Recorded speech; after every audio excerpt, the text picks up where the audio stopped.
जय गुरुजी, शुक्राना गुरुजी। ये मेरा 25वां सत्संग है। मुझे मेरी बहन के थ्रू गुरुजी ने सावन के बाद जोड़ा था। सत्संग तो रोज़ ही होते रहते हैं, कुछ याद रहते हैं और कुछ भूल जाते हैं। फिर हम जब किसी संगत का सत्संग सुनते हैं तो याद आता है कि ये तो हमने शेयर ही नहीं करा। अब मैं मंत्र जाप के साथ ये सत्संग शुरू करती हूँ। ओम नमः शिवाय, शिवजी सदा सहाय। ओम नमः शिवाय, गुरुजी सदा सहाय। संगत जी, एक दिन मेरे पति मुझे कहने लगे हैं मंदिर चलने के लिए और कहने लगे कि वहाँ रात को घंटियाँ अपने आप बजती हैं। तो मैं फटाफट जाने को तैयार हो गई, पर जब गए तो मैंने सोचा मैं शायद अपनी जन्मपत्री दिखाने के लिए जा रहे हैं। तो पहले भी एक बार किसी दूसरे पंडित के पास गए थे तो वह नहीं मिला। अब मेरे पति किसी दूसरे पंडित को दिखाने जा रहे थे तो मैंने गुरुजी से यही कहा कि पंडित जी के मुख से जो भी शब्द निकले वो आपके ही हों और जहाँ हम जा रहे थे वो सही जगह हो तो हिंट्स दे दो। गुरुजी तो हमें जाते समय वाइट कबूतर, तितली, ब्लेसिंग नंबर की गाड़ियाँ नज़र आई और 333 की गाड़ी तो मंदिर के आगे से ही गई। वहाँ मंदिर में गए तो मैंने सबसे पहले काली की मूर्ति देखी और मैं खुश हो गई। वहाँ राम जी का दरबार भी था, हनुमान जी भी थे, शिव शक्ति की मूर्ति भी थी, लक्ष्मी नारायण जी भी थे, राधा कृष्ण जी भी थे, भैरव जी भी थे, शनि देव जी भी थे, शिवलिंग भी था और वहाँ मोर पंख भी थे। मोर पंख पंडित जी के पीछे ही रखे हुए थे। वहाँ जाकर मेरे पति ने अपनी जन्मपत्री दिखाई तो उन्होंने कहा कि यह जन्मपत्री थोड़ी गलत है। संगत जी, मेरी शादी को 25 साल हो गए हैं। मेरे पति पर शनि भारी है और इस समय 2025 में साढ़े साती का भी हो रहा था। कुछ राशियों पे की भारी हैं। तो पंडित जी ने कहा तुम शिवलिंग पर जल चढ़ाओ और शनि देव की पूजा करो, तेल चढ़ाओ और सब कुछ ठीक हो जाएगा। अगर हम पूजा करते हैं तो हमारा कुछ भी बुरा नहीं होता। गाय को चारा डालो, पैसे आने पर घमंड मत करो।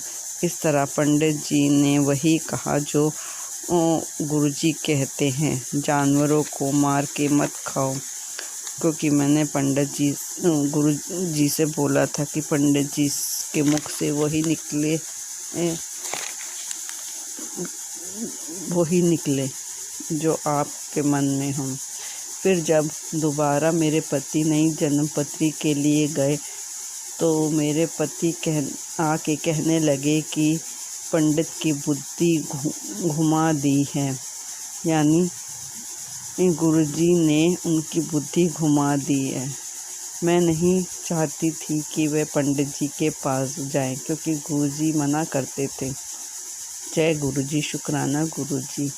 संगत जी, मेरे ननद के ससुर की डेथ हो गई थी तो हमें जाना था। हम देहरादून में रहते हैं और मेरी ननद हरिद्वार में रहती है। तो हमें जाते समय कई ब्लेसिंग नंबर की गाड़ी मिली और आते समय हमें गुरुजी ने हमें गंगा में स्नान भी कराया और फिर 7 तारीख को क्रिया पर भी हम गए। तब भी हमें ब्लेसिंग नंबर की गाड़ियाँ 777, 4/1, 555 तब भी नज़र आए। तब भी आते समय हमें गुरुजी ने गंगा जी में स्नान कराया। मेरी शादी को 25 साल हो गए हैं। मुश्किल से एक आध बार पहले स्नान करा होगा, उसके बाद एक ही महीने में गुरुजी ने हमें 2 बार स्नान करा दिया। और आते समय भी हमें ब्लेसिंग नंबर की गाड़ियाँ मिली। वहाँ के लिए हमने मिठाई ली, क्योंकि हमारे यहाँ क्रिया होने के बाद अफसोस खुलवाने के लिए सबका मुंह मीठा कराते हैं। तो वहाँ छोटे छोटे रस मिलाई भी थी। तो मेरी दुरानी ने मुझसे पूछने लगी कि यह रसमलाई है या कुछ और, तो मैंने कहा रसमलाई है। पर जब हमने वहाँ खाना खाया तो वहाँ खीर के साथ साथ रसमलाई भी थी। तो मैंने अपनी दुरानी से कहा, तू वहाँ रसमलाई देख रही थी, हाँ गुरुजी ने तुझे खिला भी दी, क्योंकि हमारे में जिनकी डेथ होती है उनकी मनपसंद का भी बनता है, तो उन्हें रसमलाई पसंद थी, इसलिए वहाँ रसमलाई भी थी। जय गुरुजी, शुक्राना गुरुजी हमें गंगा जी में 2 बार स्नान कराने के लिए।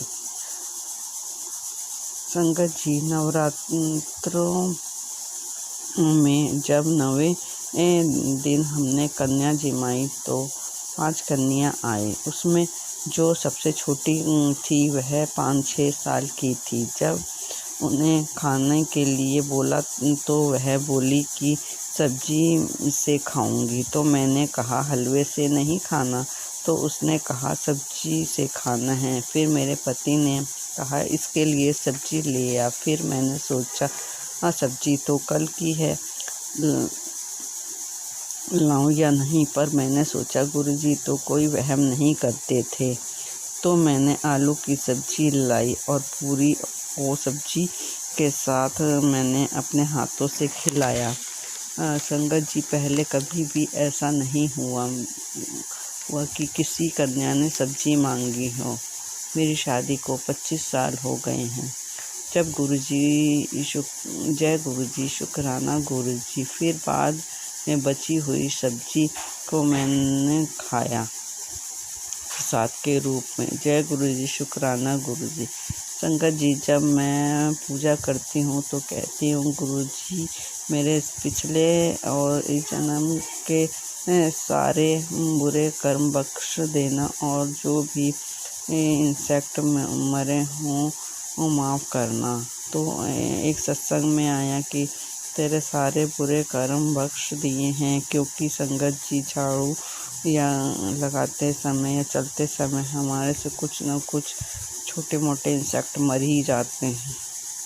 जय गुरुजी, शुक्राना गुरुजी बुरे कर्म को बख्शाने के लिए। संगत जी, एक दिन मेरी दुरानी ने कड़ी दी। वह लड्डू गोपाल जी को भी भोग लगाती है, तो उसमें नमक बहुत ही कम था। तो बार मैं यही सोच रही थी नमक कितना कम है। तो खाना खाने के बाद जब मैंने सत्संग सुना तो उसमें आया कि लंगर प्रसाद में कमी नहीं निकालनी चाहिए, जैसा हो वैसा ही खा लेना चाहिए। तो मुझे याद आया कि यह उसने कान्हा जी को भोग लगाया होगा, तो ये लंगर की कड़ी है।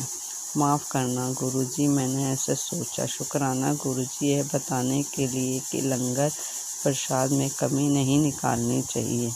संगत जी, मेरी बेटी दिल्ली में पीजी में रहती है, तो वह बिना कुछ कहे होली पे एक दिन के लिए दिन पहले देहरादून आ गई। होली के बाद हम दोनों सत्संग में जाने का बहुत मन था, पर ग्रुप में कोई सत्संग का इनविटेशन नहीं था। हमें सत्संग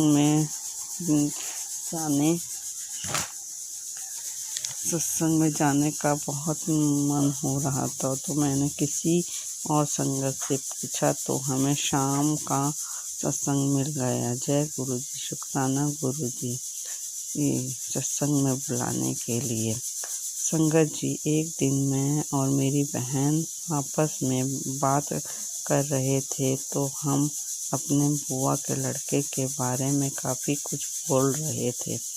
वह बहुत ड्रिंक करता है। उसकी वाइफ भी परेशान है, उसकी छोटी ही लड़की है। बुआ को भी पैरालाइज है और बहुत ही परेशान है। वहाँ मैंने गुरुजी का स्वरूप भी दिया है, पर वह कुछ करते नहीं हैं। बाकी जो करेंगे गुरुजी करेंगे। तो गुरुजी का मैसेज आया कि किसी की चुगली नहीं करनी चाहिए। माफ़ करना गुरुजी, हमने उनके लड़के के बारे में बोल रहे थे। बुआ की 2 लड़कियां भी हैं। एक की शादी हो गई पर दूसरी की नहीं करी। उसे कुछ प्रॉब्लम है। वह भी घर में सबसे लड़ती रहती है। बहुत ही बुरा माहौल है। उसके घर का और फूफा जी की भी डेथ हो गई है कैंसर के कारण। गुरुजी मेहर करो उनके घर पर, आप भी कुछ कर सकते हो। जय गुरुजी। शुक्राना गुरुजी। अगर सत्संग में कोई गलती हो गई हो तो गुरुजी और संगत जी मुझे माफ़ करना। अब मैं अपनी वाणी को विराम देती हूँ और अगले सत्संग की तैयारी करती हूँ। अब मैं मंत्र जाप करती हूँ। ओम नमः शिवाय। शिव जी सदा सहाय। ओम नमः शिवाय। गुरुजी सदा सहाय। जय गुरुजी। शुक्राना गुरुजी। अनंतम अनंतम शुक्र।